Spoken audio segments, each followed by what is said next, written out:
masusugpo ang New People's Army. Tiwala po ang Philippine military that they will overcome the New People's Army, citing a security program na nag-include po ng participation ng local government units at maging ng mga pribadong sektor. Confident tayo this time, mananalo tayo at tatalunin natin sila. Yan po ay ayon sa Armed Forces of the Philippines Public Affairs Office Chief Colonel Edgard Arevalo.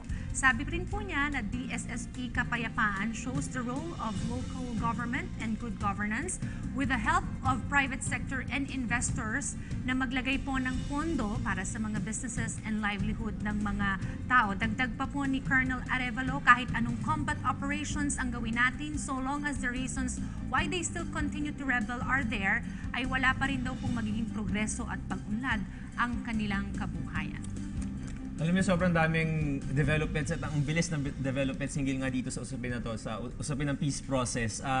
Pero sa tingin ko, pinakamabisa talagang paraan dito para masugpo nga itong insurgency dito sa Pilipinas ay yung pagpapaigting pa ng presensya ng AFP, ng military natin sa lahat ng mga komunidad ng ating bansa, lalo na kung saan nga maraming NPA. Kasi kung nandun yung presence nila, mas mahihirapan yung NPA na makapag-recruit ng bagong tao. Kasi currently, di ba, marami na nga sila ngayon. Pero sa tingin ko, at the end of the day, hindi pa rin dapat natin isara yung pinto para sa kapayapaan. So sa tingin natin na mas maganda na magtuloy-tuloy pa rin yung usapan at huwag natin isara yung doors natin dito. Alam mo, nakakalungkot dito, Jules, dahil yung mga minor de edad na nare-recruit nila dyan sa mga kanayunan, yan yung mga inosente at wala masyadong alam sa ating mga nangyayari sa ating bansa dahil nga kulang din ng media exposure doon at naiimpluwensyahan sila dito, nabe-brainwash na humawak ng baril at lumaban sa gobyerno.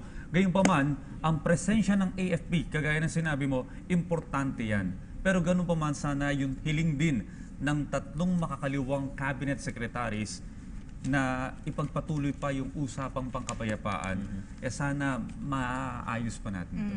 Kasi hindi mo rin naman masisisi kasi during the ceasefire, meron napatay na sundalo. Yes. So, alam natin ang pinanggagalingan ng Pangulong Duterte na, ay, teka lang, bakit naman ganun? Meron tayong pinag-usapan, bakit ganun ang nangyari? But then, I think may mga call pa rin na ipagpatuloy ang peace talks at we're looking forward kung ano ang mga susunod na pangyayari rito. And right now nga, mas on bilateral na yung pag-uusap. So, kailangan mag-agree ng dalawang parties kung ano ba yung mga violations sa, if ever na magka-encounter sila. Sana naiintindihan ng CPP, NPA, NDF, yung sinasabi mo, Dayan, yung pinaghuhugutan ng Pangulo.